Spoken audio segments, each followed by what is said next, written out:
Shri Advaita Gadadhar श्रीवासादि गौरभक्तवृंदा। Hare Krishna Hare Krishna Krishna Krishna Hare Hare, Hare Ram Hare Ram Ram Ram Hare Hare. Hare Krishna.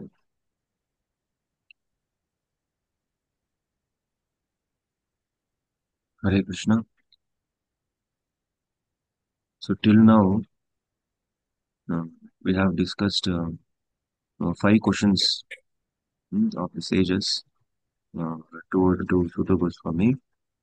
So in the meanwhile, sages will be showing their concern for the Kali Yuga, and they will be explaining uh, like, so what is the difference between Kali Yuga and other yugas?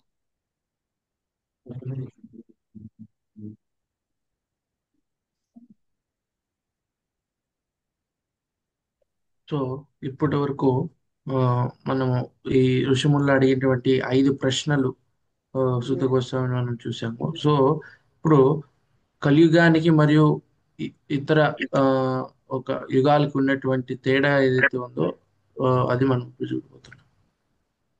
Prabhuji, In 21, 21, 22, 23 you mentioned in the message. Is 22, right? 21 is done now. yeah, 21, 21, Oh, sorry. 21 we have to discuss.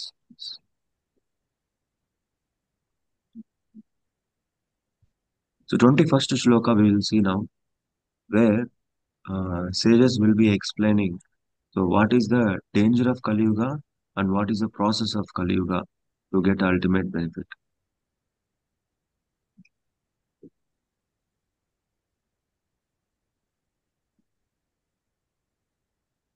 So, we'll read the shloka. Kalim agatam ajnaya kshetre asmin vaishnave vayam asina dirgha satrena katyam sakshena hare.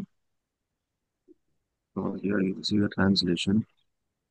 Knowing well that the age of Kali has already begun, we are assembled here in the holy place to hear the great length of transcendental message of Godhead, and in this way we perform sacrifice. Means, so as soon as the sages assembled at the Sutta Goswami, they have understood that the Kali already begun, already started.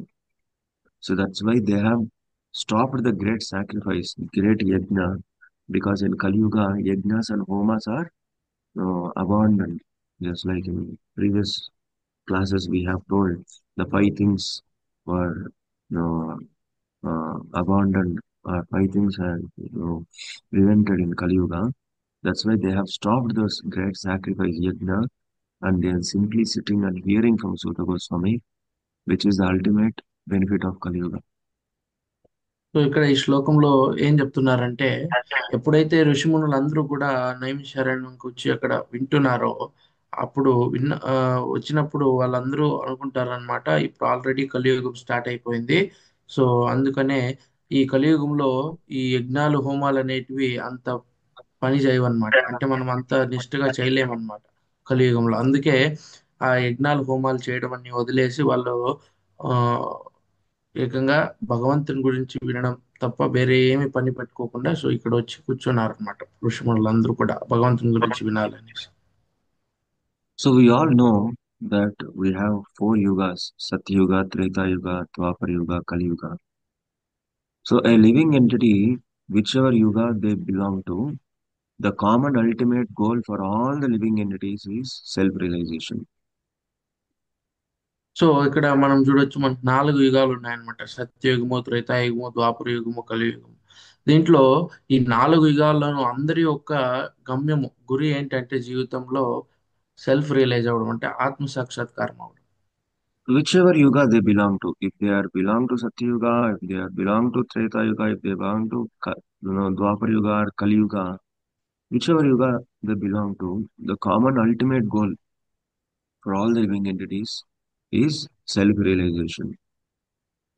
So వాళ్ళు ఈ నాలుగులో ఏ యుగం చెందిన వారైనా సరే వాళ్ళందరికీ కూడా ఒకే ఒక గురి ఉంటుందన్నమాట. అది ఆత్మ సాక్షాత్కారం. So for that self-realization, there are different processes for different yugas. For Satyuga, one process is there. For Treta Yuga, one process is there. For Dwapara Yuga, one process is there. And for Kali Yuga, one process is there. But the ultimate goal is self-realization or understanding God. Or self-realization means it is not only realizing the self, realizing the supreme self also, realizing the supreme personality of Godhead. So ఈ ఆత్మ సాక్షాత్కారం పొందాలంటే ప్రతి యుగంలోనూ ఒక్కొక్క విశిష్టమైన విధానం ఉంటుందన్నమాట. ఆ విధానంతోనే మనము ఆత్మ సాక్షాత్కారం పొందగలుగుతాం. ఆత్మ సాక్షాత్కారం అంటే మనతో మనము తెలుసుకోవడమే కాదు, మనము పరమాత్మ గురించి కూడా తెలుసుకోవాలి, పరమాత్మను కూడా అర్థం చేసుకోవాలి. మనతో మనం అర్థం చేసుకునేది దాంతో పాటు మనం పరమాత్మ భగవంతుని కూడా అర్థం చేసుకోవాలి. So here in the purport of this shloka, it is mentioned that in Satyuga, the people used to live for 100,000 years, almost 1 lakh years. Hmm. So సత్యయుగంలో ఒక్కొక్కరు ఆయుష్ 1,00,000 సంవత్సరాలు. So 100,000 years the people used to live, one each living entity. And for them, the process for their self-realization is Dhyayato Vishnu. So they used to meditate on Supreme Personality of Godhead. So ఆ సత్యుగ ఆ, సత్యుగంలో ఉండేటువంటి ప్రజలకి వాళ్ళు ఒక్కొక్కరి ఆయుష్ 1,00,000 సంవత్సరాలు ఉండేటివి అనమాట. సో అప్పుడు ఆత్మ సాక్షాత్కారం పొందడానికి ఆ యుగంలో ఉండేటువంటి విధానం ఏది ఏంటంటే ధ్యానం ధ్యానం చేయడం, భగవంతుని మీద ధ్యానం చేయడం. So that's why you see in Satyuga, so many rishis, munis, they used to do meditation on Supreme Personality of Godhead for 1,000 years, 2,000 years, 60,000 years, 50,000 years, because their lifetime is 1 lakh years. In that, half of the life they will spend for this meditation. అందుకే మనం చూస్తూ ఉంటాము, పెద్ద పెద్ద ఋషులు ఎవరైతే ఉంటారో సత్యయుగంలో వాళ్ళందరూ కూడా వేల ఏండ్లు, వాళ్ళు వేల సంవత్సరాలు వాళ్ళు తపస్సు చేసేవాళ్ళు. 10,000 సంవత్సరాలు, 20,000 సంవత్సరాలు. ఎందుకంటే వాళ్ళ ఆయుష్ 1,00,000 సంవత్సరాలు అనమాట. అందులో కనీసం సగభాగము ఆయుష్ వాళ్ళు ఈ ధ్యానంలో వాళ్ళు నిమగ్నలై ఉండేవాళ్ళు అనమాట. Even kings also, even kshatriyas also, simultaneously, their responsibilities also they will perform. At the same time, they will offer these things for Supreme Personality of Godhead. They are pure devotees of the Lord at Satyuga. అలాగే రాజులు ఎవరైతే ఉండేవాళ్ళు ఆ సమయంలో, రాజులు ఎవరైతే ఉండేవాళ్ళో వాళ్ళు కూడా భగవంతుని శుద్ధ భక్తులు, పెద్ద భక్తులు అన్నమాట. వాళ్ళు కూడా వాళ్ళ యొక్క నియమాల్ని, వాళ్ళ యొక్క బాధ్యతల్ని వహించుకుంటూనే ఈ యొక్క ధ్యానం చేస్తూ ఈ యొక్క పద్ధతిని వాళ్ళు కూడా పాటించేవాళ్ళు. So here we will hear about one great king whose name is Katvanga Maharaj. He's a great kshatriya at the time of Satyuga. So ఇప్పుడు ఈ సత్యయుగం యుగంలో ఒక మా రాజు ఉండేవాడు అనమాట. ఆయన గురించి ఇప్పుడు మనం చర్చించుకుందాం. ఆయన పేరు ఏంటంటే కాట్వాంగ్ మహారాజ్ అని. So Katvanga Maharaj was very great kshatriya that the devatas would request him to help in their war. Whenever the devatas and asuras, no, devatas and asuras are in the war, to help devatas, personally they will come to Bhuloka and they will request Katvanga Maharaj to fight with them, to fight with asuras. So Khatvanga మహారాజు ఎంత పరాక్రమవంతుడంటే, ఎప్పుడైనా ఈ రాక్షసులు కావచ్చు, అసురులు కావచ్చు, ఎప్పుడైనా వాళ్ళు దేవతల మీద దాడి చేసినప్పుడు, దేవతలకి శక్తి లేనప్పుడు వాళ్ళు దేవతలు ఈ కాట్వాంగ భూలోకంకి వచ్చి కాట్వాంగ మహారాజుని ప్రాధేయపడేవాళ్ళంట వాళ్ళకి సహాయం చేయమని. So, such a great Kshatriya, Katvang Maharaj. So, he used to go from the Bhuloka to Devaloka, and whichever war he performed, he will come with a victory. So అలా ఆయన ఈ భూలోకం నుంచి దేవలోకాలకు వెళ్ళి అక్కడ యుద్ధం చేసి గెలిచేవాడు అనమాట. ఏ యుద్ధం చేసినా ఆయన గెలిచే వచ్చేవాడు. So, one time, like this, one war is happening, but it took long time. So, in Devaloka only, The war has happened for thousands of years. So ఒకసారి అలాగే దేవలోకానికి వెళ్తారనమాట యుద్ధం చేయడానికి. కానీ అక్కడ చాలా సమయం తీసుకుంటుంది. ఎన్నో వేల సంవత్సరాలే దేవలోకంలో ఆయన యుద్ధంలో గడిపేస్తారనమాట. And we know there is a time lapse between the Bhuloka and Devaloka. In Bhuloka, the 6 months of the Bhuloka is equal to 1 day of Devaloka. And other 6 months of Bhuloka is equal to 1 night of Devaloka. Just like Uttarayana and Dakshinayana. So Uttarayana is 6 months, Dakshinayana is another 6 months. So ఈ సమయం వ్యత్యాసం అనేది ఉంటుంది అనమాట మనకి దేవలోకాలకి భూలోకంకి. So మనకి ఇక్కడ 6 నెలలు అవుతే అక్కడ వాళ్ళకి ఒక రోజు, రోజులో ఉండేటువంటి దినంలో ఉండేటువంటి 12 గంటల సమయం. అలాగే మనకి ఇంకొక 6 నెలలు ఉంటే వాళ్ళకి రాత్రి. సో ఇలా 6 నెలలకి వాళ్ళకి అర్ధం రోజు అన్నమాట. అంటే సగం 12 గంటలు. మళ్ళీ నైట్ అంటే మళ్ళీ 6 నెలలు అంటే మళ్ళీ వాళ్ళకి నైట్. సో ఇలా ఉత్తరాయణం దక్షిణాయనం అని ఇలా సమయం వ్యత్యాసం ఉంటుంది మనకి వాళ్ళకి. So, if 1 day of Devaloka is equal to 6 months of the Bhuloka, then Katwanga Maharaj is performing war in Devaloka for thousands of years means in Bhuloka how many years would have happened? So అక్కడ 6 నెలలకి ఇక్కడ ఒక్క అర్ధ రోజు అంటే అలా కాట్వాంగ్ మహారాజ్ అక్కడే కొన్ని వేల సంవత్సరాలు యుద్ధం చేశాడు. సో అన్ని వేల సంవత్సరాలు అక్కడ గడిపినప్పుడు భూలోకంలో ఎన్ని వేల సంవత్సరాలు అయి ఉండొచ్చు. In Satyuga, total what we discussed, 100,000 years will be there, 1 lakh years. So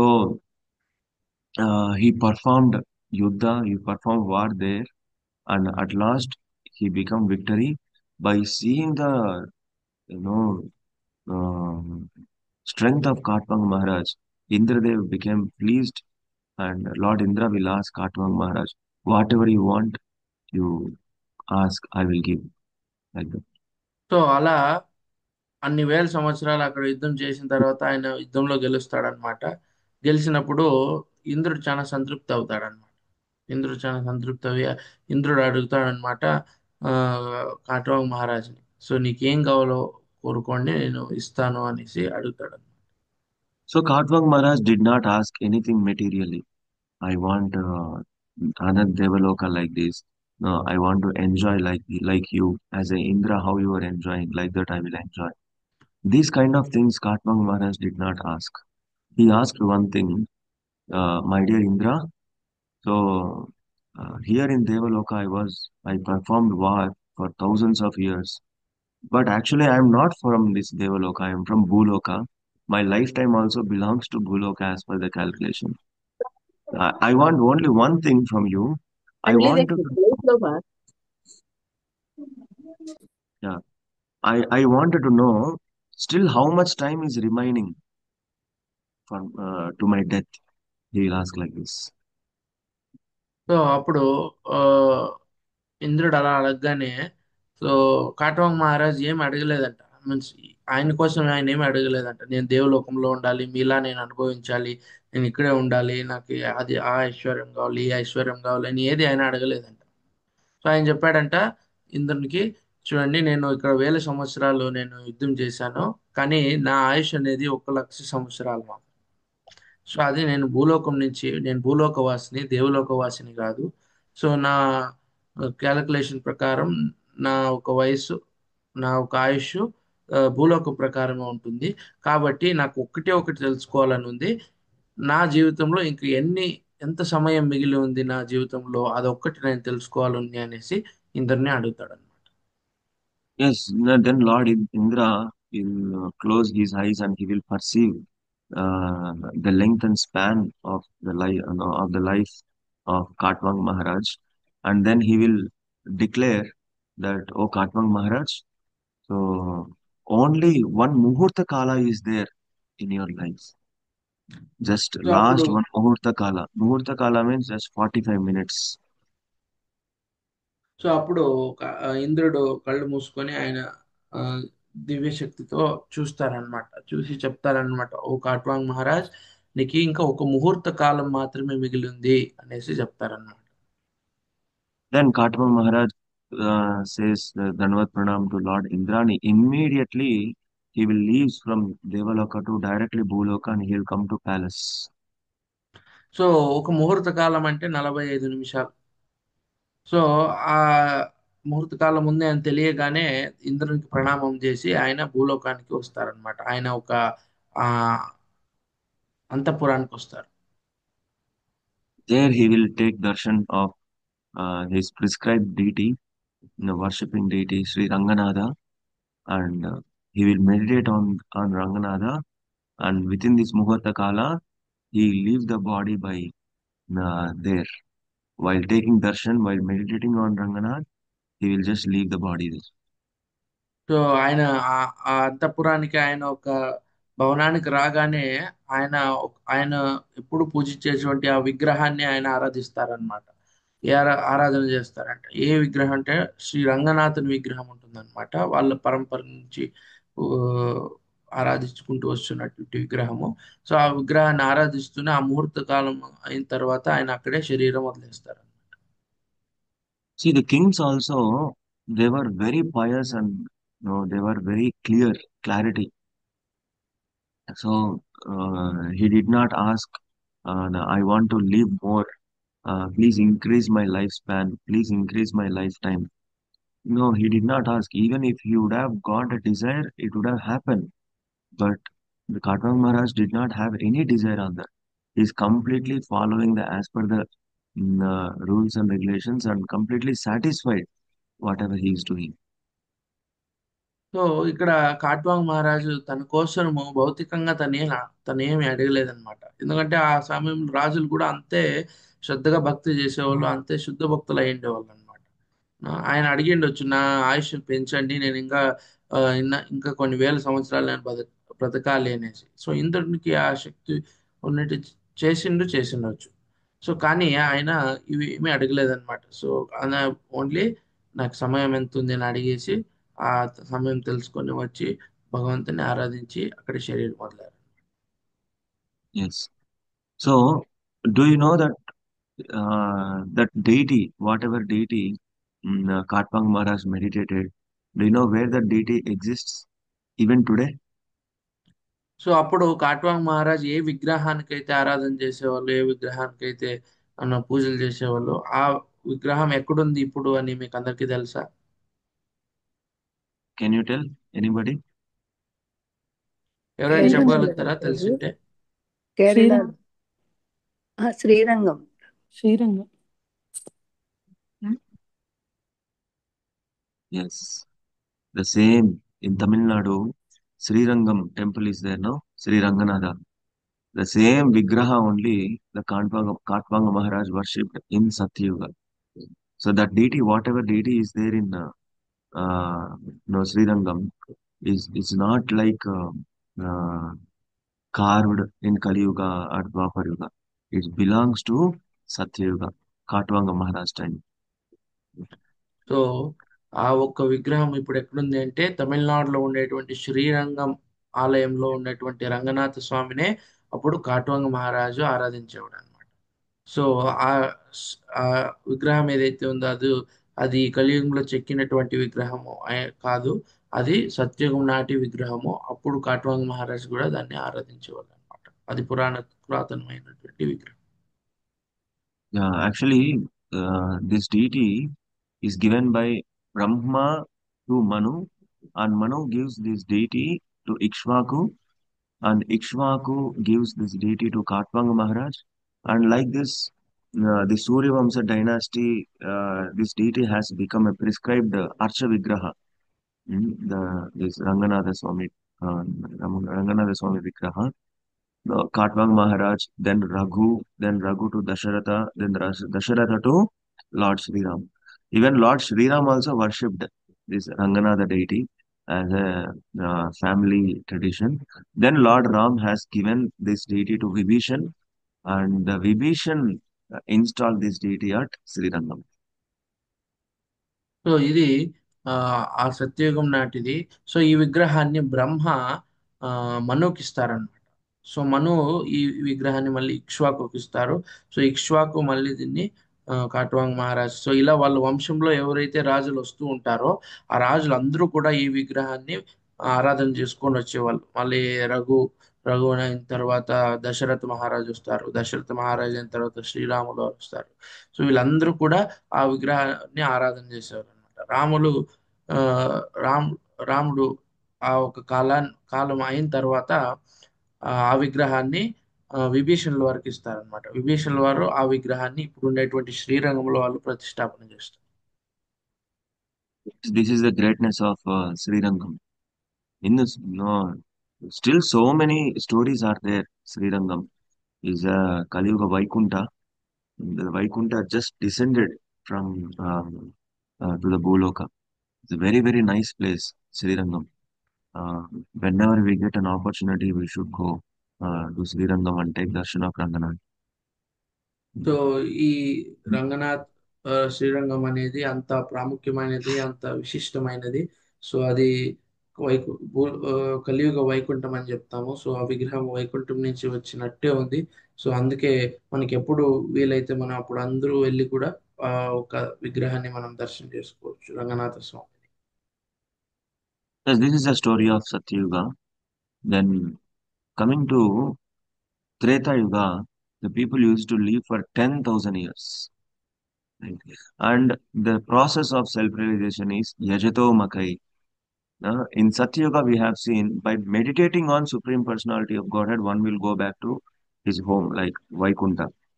But in Satyuga, by performing yajnas, in Treta Yuga, by performing yajnas, the people will realize the self-realization and and uh, get the relationship between the soul and super soul by performing yajna. So ఇక్కడ మనం చూసాము, ఆ సత్యయుగంలో ఆత్మ సాక్షాత్కారం పొందేటువంటి విధానం ఏదైతే ఉందో, దారి ఏదైతే ఉందో అది ఏంటంటే భగవంతుని ధ్యానం చేయడం. ఇప్పుడు త్రేతాయుగంలో ఒక్కొక్కరి ఆయుష్ 10,000 సంవత్సరాలు ఉండేది. సో ఇప్పుడు ఈ త్రేతాయుగంలో ఆత్మ సాక్షాత్కారం పొందాలన్న విధానం, ఆ ఒక దారి ఏదైతే ఉందో దాన్ని యజత్తు అని చెప్తున్నారు. అంటే యజ్ఞం చేయడం ద్వారా, హోమాలు చేయడం ద్వారానే వాళ్ళు ఆత్మ సాక్షాత్కారాన్ని పొందేవాళ్ళు. Coming to Dwapar Yuga, one second, I will make this, then it will be easy. In Dwapar Yuga, the lifetime of the living entity has reduced to 1,000 years, and the process of self-realization is paricharyayam, means the worshipping the deities, worshipping the prescribed deities. So ద్వాపర యుగంలో ఆ, ఒక్కొక్కడి ఆయుష్ 1000 సంవత్సరాలు ఉండేవి. So అప్పుడు ఆత్మ సాక్షాత్కారం పొందేటువంటి విధానము దారి అయితే ఉందో దాన్ని ఏమంటారంటే పరిచర్యాయ అంటారు. పరిచర్యాయ అంటే వాళ్ళకు ఉన్నటువంటి మూల విగ్రహాలని వాళ్ళు ఆరాధన చేయడం. Last, coming to Kali Yuga, you can see here the living entities, the lifespan of living entities are reduced to 100 years, and the prescribed process for self-realization is Hari Kirtana. కానీ కలియుగంలో మనం చూసేటట్టయితే ఓ మ- మ- ఒక్కొక్కరి ఆయుష్ ఇక్కడ 100 సంవత్సరాలు ఉంటాయన్నమాట. సో దీంట్లో ఆత్మ సాక్షాత్కారం పొందేటువంటి విధానం, సో ఆ దారి ఏదైతే ఉందో దాన్ని హరికీర్తన హరికీర్తన ద్వారా మనం ఆ ఒక ఆత్మ సాక్షాత్కారాన్ని పొందొచ్చు అని ఇక్కడ. So that's why the sages, by their example, they are teaching us that in Kali Yuga we cannot perform dhyana, we cannot perform yajna, we cannot perform deity worship. We can perform simply Harinam Sankirtan. Please imbibe, please take it. Like that, the sages are telling us. అందుకే ఋషిమునులు అందరూ కూడా మనకి చెప్పడానికి ప్రయత్నం చేస్తున్నారు ఏంటంటే, కలియుగంలో సత్యయుగంలో చేసినట్టు తపస్సు చేయలేము, త్రేతాయుగంలో చేసినట్టు యజ్ఞాలు హోమాలు చేయలేము, అలాగే ద్వాపర యుగంలో చేసినటువంటి విగ్రహ ఆరాధనను కూడా మనం చేయలేము. అందుకనే మనకి సులభంగా ఉండేటువంటి దారి ఈ ఋషిమునులు అందరూ కూడా ఇస్తున్నారు ఏంటంటే అది హరికీర్తన చేయడం. Yes. So in Srimad Bhagavatam, in 12th canto, last canto, the conclusion, Suta Goswami says, Kritaye dhyayato Vishnum, Tretayam yajato makai, Dwapare paricharyaya, Kalautad harikirtanad. Means, In Kali Yuga, if you perform Harinam Sankirtan, if we perform Hare Krishna Mahamantra, Nama Japa or Nam Sankirtan, whatever benefit we get in Satya Yuga by performing meditation, whatever benefit we will get by performing Yajna in Treta Yuga, whatever benefit we will get by worshipping deity in Dwapar Yuga, same result we will get in Kali Yuga by performing Harinam Sankirtan. So ఇక్కడ శ్రీమద్ భాగవతంలో 12వ స్కందంలో చివరి స్కందంలో ఏం చెప్తున్నారంటే, so కలియుగంలో ఎవరైతే హరినామ సంకీర్తన చేస్తారో, హరినామ జపం చేస్తారో, వాళ్ళకి త్రేతాయుగంలో ధ్యానం అంటే తపస్సు చేసినటువంటి వాళ్ళకి వచ్చేటువంటి ఫలము, అలాగే త్రేతాయుగంలో యజ్ఞాలు చేస్తే వచ్చేటువంటి ఫలము, అలాగే ద్వాపర యుగంలో విగ్రహ ఆరాధన చేస్తే వచ్చేటువంటి ఫలము, ఈ అన్ని ఫలాలు ఏవైతే ఉన్నాయో అవన్నీ కూడా వచ్చినంత ఆ విశిష్టత ఉందన్నమాట ఈ హరి కీర్తనకి. సో ఈ యొక్క కలియుగంలో హరినామ సంకీర్తనకి అంత ఫలం వస్తుంది అని చెప్తున్నారు. In Kali Yuga, simply by performing Harinam Sankirtan, simply by hearing Bhagavatam about the name, fame, glory about the Lord, one will get all the benefits from other three yugas. So కలియుగంలో ఎవరైతే హరినామ సంకీర్తన కేవలం హరినామ సంకీర్తన చేస్తారో, దీని వల్లనే పైన ఉండేటువంటి 3 యుగాలలో ఉండేటువంటి ఫలం అందరి కూడా వాళ్ళకి లభిస్తుంది. That's why the sages are telling, now you can read, anybody can read this. This is some part of the purport. Can anybody unmute and read this? Yes, Prabhu. Yes, Prabhuji. Yes, Prabhuji. But in the Kali Yuga, the maximum duration of life being 100 years only, and that combined with various difficulties, the recommended process of self-realization is that of hearing and chanting of the holy name, fame, and pastimes of the Lord. Yes. In Kali Yuga, the prescribed years is 100 years, but that too combined with so many various kinds of difficulties. Means Janma, Mrityu, Jara, Vyadhi. In Satyuga also, Janma, Mrityu, Jara, Vyadhi will be there, but the disturbances will be very less. But in Kali Yuga, these disturbances are more. So ఇక్కడ ఏం చెప్తున్నారంటే, కలియుగంలో maximum మనము ఒక 100 ఏళ్ళు బతకొచ్చు. So 100 సంవత్సరాలు బతకొచ్చు. కానీ 100 సంవత్సరాల్లో కూడా మనకి చాలా కష్టాలు వస్తాయి. జన్మ మృత్యు జరా వ్యాధుల నుంచి చాలా కష్టాలు మనం అనుభవిస్తాం. ఆ, ఆమ్, సత్యుగంలో కూడా ఈ జన్మ మృత్యు జరా వ్యాధులు ఉండేటివి, కానీ అంత పరిణామం చూపించట్లేదు. కానీ మనకి ఆ పరిణామం తెలుస్తుంది అనమాట. మనకి ఆ చంచలం ఎలా ఉంటుంది, మనం ఎలా చంచతులు అవుతాము. సో ఈ ఒక ఎలా కష్టాలు అనుభవిస్తున్నామని మనందరికీ కూడా తెలుస్తుంది. That's why the recommended process for this Kali Yuga, the recommended process for our self-realization is simply chanting, hearing of the holy name, fame, and pastimes of the Lord. అందుకే ఈ కలియుగంలో ఎలాంటి ఒక ఆ, పద్ధతిని, ఎలాంటి ఒక విధానాన్ని మనకి ఇస్తున్నారు ఆత్మ సాక్షాత్కారం పొందడానికి అంటే, భగవంతుని గురించి వినడానికి, భగవంతుని గురించి విన్నప్పుడు, భగవంతుని గురించి మనం ధ్యానం చేసినప్పుడు, భగవంతుని గురించి మనము భక్తి చేసినప్పుడు ఈ యొక్క ఆత్మ సాక్షాత్కారం అనేది వీలవుతుంది అని ఇక్కడ చెప్తున్నారు. This paragraph, somebody unmute and read. By the example of these sages, one should learn that regular hearing and recitation of Bhagavatam is the only way for self-realization. Other attempts are simply a waste of time, for they do not give any tangible results. Yes. So the sages are setting an example for all of us. The sages are setting. They have left the 1,000 year sacrifice there, and they are simply sitting in front of Suta Goswami, and they are hearing from him. So by sages example, so we have to make our life also, to hear Bhagavatam, Srimad Bhagavatam. Rest of all other processes are waste of time. We will see in the next shlokas that Shrema Evahi Kevalam. Shrema Evahi Kevalam means our effort will be a waste of time if you go for other processes. The one and only process which is recommended in Kali Yuga is hear from a self-realized soul. So ఇక్కడ ఏం చెప్తున్నారంటే ఈ ఋషిమునులు ఎవరైతే ఈ భాగవతాన్ని సూత గోస్వామి నుంచి వింటున్నారో వీళ్ళందరూ కూడా మనకు ఉదాహరణలాగా చూపిస్తున్నారు. వాళ్ళందరూ కూడా మనకు స్ఫూర్తిలాగా ఉండాలన్నమాట. ఎందుకంటే వాళ్ళు ఆ ఒక్క 1000 ఏండ్లును తపస్సు, యజ్ఞాలు, హోమాలు అన్నీ కూడా వదిలేసి వాళ్ళ ఆ ఒక్క ఆ కార్యాలు అయితే ఉన్నాయో అవన్నీ కూడా వదిలేసి వాళ్ళు కేవలం ఈ శ్రీమద్ భాగవతాన్ని వినడానికి వచ్చి కూర్చొని వింటున్నారనమాట.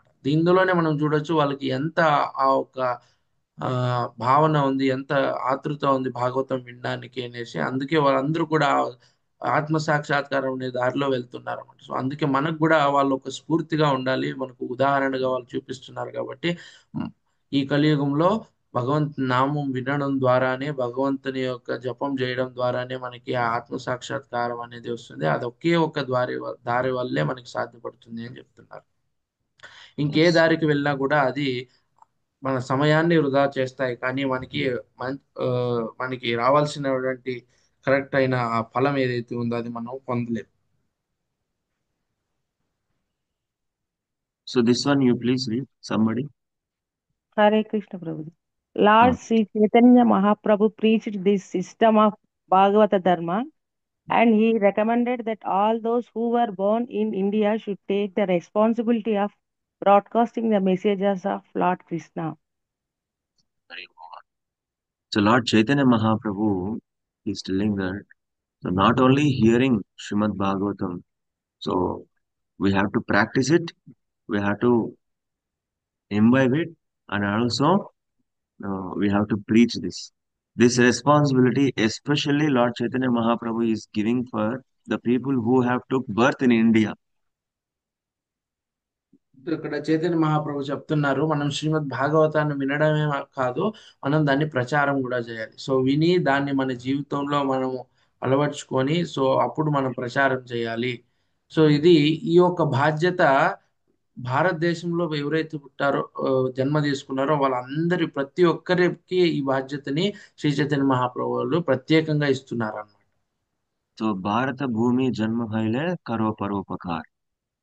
So the meaning is whoever takes birth in India, the main responsibility is we have to learn this Srimad Bhagavatam, the essence of Srimad Bhagavatam. First, we have to practice it. Then, we have to preach this Bhagavatam to as many people as possible.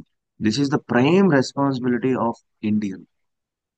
ఇక్కడ శ్రీ చైతన్య మహాప్రభు వారు చెప్తారు చైతన్య చరితామృతంలో ఏంటంటే, ఈ భారతదేశంలో పుట్టినటువంటి ప్రతి ఒక్క పౌరుడు ఎవరైతే ఉన్నారో, ప్రతి ఒక్క ఆ, భక్తులు కావచ్చు, ఎవరైనా ప్రతి ఒక్క జీవి కూడా ఆ, వాళ్ళ బాధ్యత ఏంటి అంటే ఈ శ్రీమద్ భాగవత ధర్మాన్ని వాళ్ళు అర్థం చేసుకోవడం, విని అర్థం చేసుకోవడము, వాళ్ళు వాళ్ళ జీవితంలో దాన్ని అభ్యాసం చేసుకోవడము, అభ్యాసం చేసుకున్న తర్వాత ఈ యొక్క భాగవత ధర్మాన్ని అన్ని చోట్ల వ్యాపించి వాళ్ళందరికీ కూడా ప్రచారం చేయడం.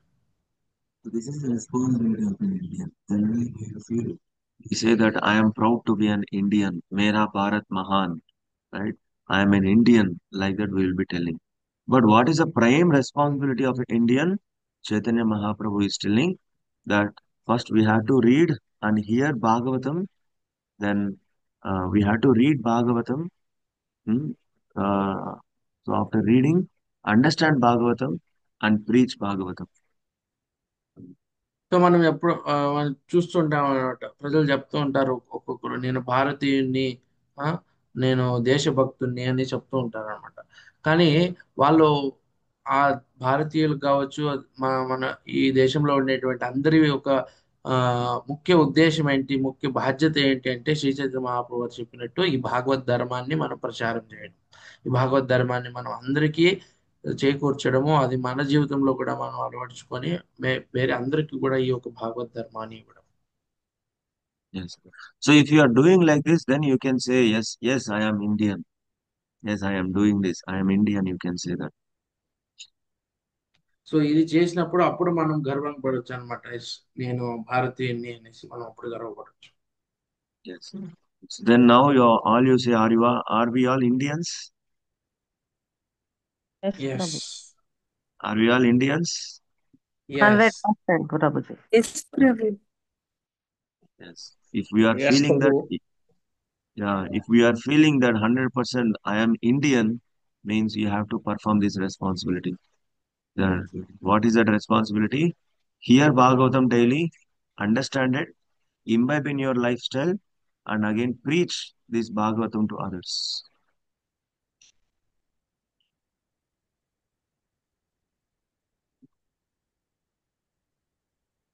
Yes, you can tell something. So అందుకే మనము రోజు శ్రీమద్ భాగవతాన్ని వినాలి. సో అలాగే శ్రీమద్ భాగవతం విన్న తర్వాత అది మన జీవితంలో మనము అలవర్చుకోవడానికి మనం ప్రయత్నం చేయాలి. అలాగే మనము మన జీవితంలో దాన్ని అభ్యాసం చేసినప్పుడు మనము ఇంకొకరికి ఈ యొక్క శ్రీమద్ భాగవత్ ధర్మాన్ని ప్రచారం చేయొచ్చు. So this is the essence of 21st shloka. So then last two shlokas are there in the chapter 1, 22 and 23. So maybe tomorrow we can complete that. 23rd shloka will be the last question of the sages, the sixth question of sages, which is very, very important. So that we will discuss tomorrow.